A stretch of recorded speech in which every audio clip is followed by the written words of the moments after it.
Hey, this is Scott Hansen from the Riffle.blogspot.com. I'm going to do another fly tying tutorial tonight. This is going to be a stimulator. I've been tying a lot of stimulators lately. This one in the vise is an old one, several years old, but it's the only one I had on hand to show what the finished product will look like. So I've been tying a bunch of these at various fly expos and things like that. And so I've got them on my mind, so I thought I'd tie one up. Let's get rid of this finished product here. And we're going to start with the hook. This is a size 8. The model is either a Tiemco 200R or pretty much Tiemco was the first company to make hooks in this style, I believe. Pretty much every hook manufacturer has this style of hook nowadays. This is actually an Umpqua hook, the U203.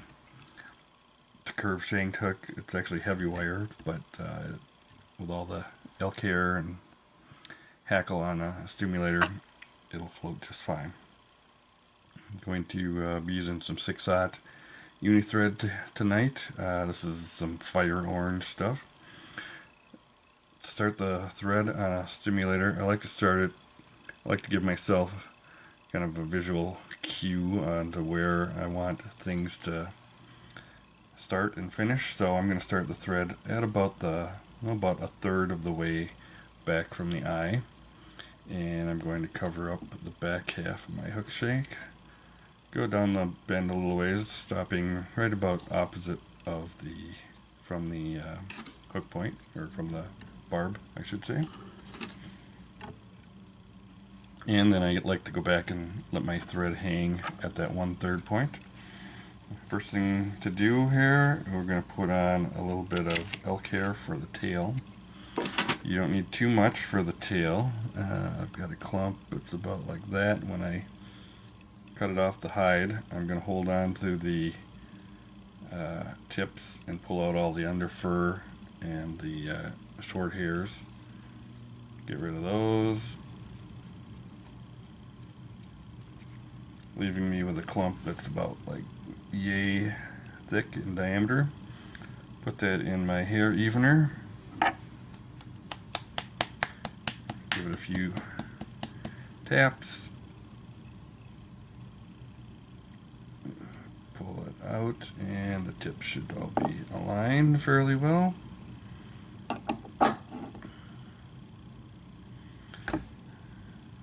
I'm going to just measure these, eyeball them. I want them to be about a third of the length of the hook shank hanging off the back for the tail. So I'm just going to eyeball them there to figure out how long I want them. I'm just going to trim those off so that when I start to tie them on, the butt ends of the fibers are right at that 1/3 point. So I work my way back along the hook shank. I'll hold on to them so they don't spin around the hook, and just get them in there nice and tight. They'll flare a little bit, but not too much there. Get my vise is very tight on my bench here. There we go. Okay, after I get my tail tied in, I'll bring my thread back up to the 1/3 point, and first thing I need to tie in, or the next thing I need to tie in, is some copper wire. This is just a piece of actually wine or maroon colored copper wire I just had laying around. You can use pretty much any color, whatever color you want. If you want it to match the body, you can. If not, just any old copper wire. It won't show very much, so I thought this wine colored piece that I had laying around would do just fine. Next up, I'm going to start to dub the back part of my body on my stimulator. I'm going to cover up those orange thread wraps with some dubbing. I'm using, for the back half here, I'm using some Fly-Rite, which is some old polypropylene dubbing from the 80s, or 90s. This is the color pale water yellow. So I'm going to have a yellow abdomen on this stimulator. You can tie these in any color scheme you'd like. One of the standards would be a yellow abdomen and an orange or peacock colored thorax, so that's what I'm going to do today. I'm going to get this yellow dubbing on here and try to cover up all my thread wraps here on the back part of the fly. Need a little bit more.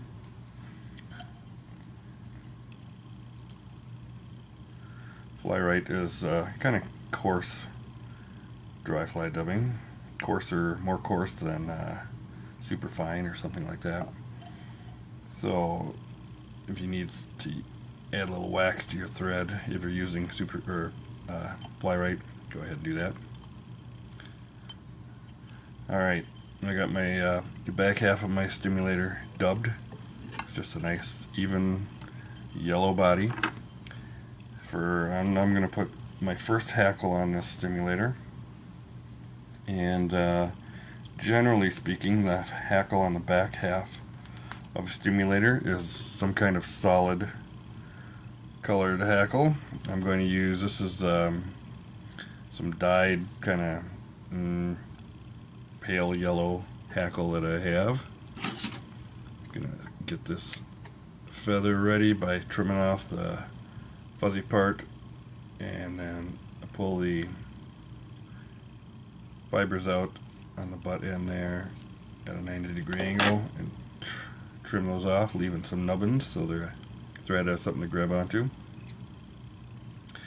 Now when I tie in my back hackle on that stimulator, I want it to be curved to the back. I want the fibers to be kind of swept backwards on this back half of the fly, so I'm going to tie it in, making sure that the feather is curved toward the back of the fly. I'm just going to lay the stem right over on top of the hook shank and tie that in with my thread right in front of the body.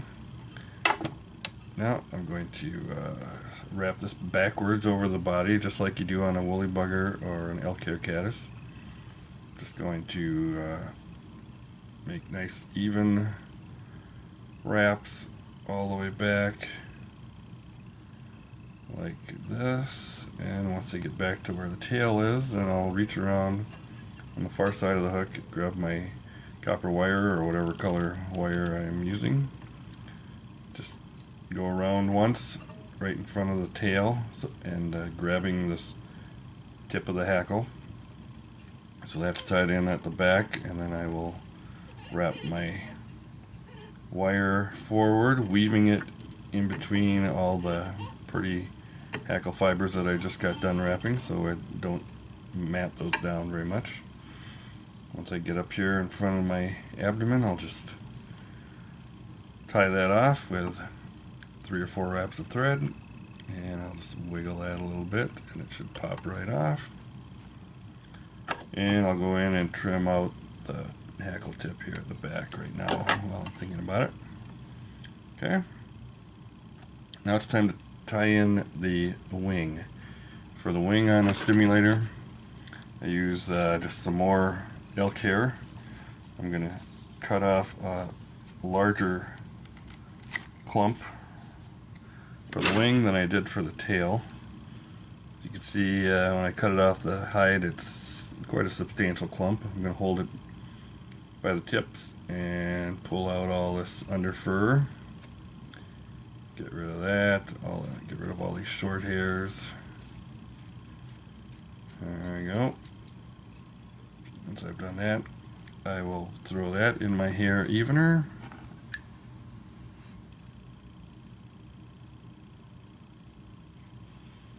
Pack that in there and give it a few good whaps here. If I tip this down to the right, since I'm right-handed, if I tip it to the right a little bit past parallel, the tips will already be aligned and pointing the way that I want them. when I tie them on, so there won't be a lot of manipulating them or monkeying around with them to get them going the right way. So I want to measure these a little bit here. Get rid of there some more under fur in there. I want that to hang a little, just slightly past the back of the body when I tie it in. So I just kind of eyeball it there, measure it. I think, yeah, that's about right. I'm going to trim this off right here so that I don't have a lot of extra long pieces of elk hair sticking up and making a mess. So I'm going to do that over my garbage can here. Okay, so now I'm just going to hold those tips right where above the hook shank where my thread's hanging. Take a couple of wraps right there, and just try to get all those in as I kind of work my way back towards the body. And it should be in there nice and tight. Make sure you hold on to your wing so that it doesn't spin around as you're tying it in. If there's any loose or short hairs in there, you can pull those out right now. Looks pretty good. Just cover those up with my thread. Next thing is to tie in the front hackle. Usually we use some kind of grizzly hackle on the front part of a stimulator. You can use just regular old grizzly or some kind of grizzly dyed another color. I've got a grizzly dyed olive saddle that I like to use sometimes, but we'll just use regular old grizzly here. On my on the front hackle, I want the fibers to be situated forward a little bit. So in order to do that, I'm going to tie this in. I'm going to look at the side of my feather, and I want it to be curved towards the front. Once I figure out which way it's curved, I'm just going to lay that right on top of the hook shank there in front of the wing and just tie that in. If you want to trim off the extra hackle stem there, you can. Otherwise, you can just cover it up with thread. Now, for this, the front one on this fly, you can use actual peacock herl. You can use you can use orange, any buggy nymph dubbing. I'm going to use some ice dub in a peacock color. I've come to like the way this looks better than actual peacock. I use it on a lot of nymphs and stuff. So I'm going to use that. We don't need a whole lot since we don't have a lot of fly left here to cover up with dubbing. So I've got about 2 inches, a little over 2 inches of dubbing here on my thread. Just going to start that right in front of the wing. Work my way forward towards the eye. Just leave that nice and full and kind of buggy looking in the front there. Okay, now all we need to do to finish this fly off is to wrap our front hackle. I'm going to take this straight up right in front of that wing and do one wrap right there. And come around, and my second wrap is going to go just space that a little bit forward. And we're going to do one more wrap there. Working our way towards the front. And our fourth wrap is going to be right in front of that body. I'm going to hold that, just kind of angle it forward a little bit with my right thumb and forefinger. Throw my thread over that hackle tip 3 or 4 times. It's in there nice and tight. Trim that out with my scissors. I can just pull the hackle back a little bit and cover up everything in the front there with some nice thread wraps. And then I'll take my whip finisher here. Make a nice neat thread head.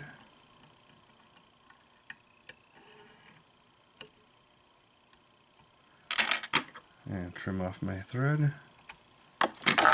And there's my finished Stimulator.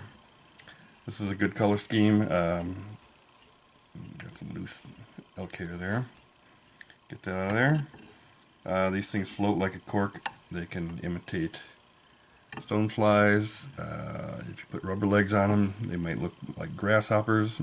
I love them as an indicator dry with a nymph below it. They float all day. You'll catch fish on the stimulator as well. And it's a great fly to have. Hope you enjoyed it. Have a great day.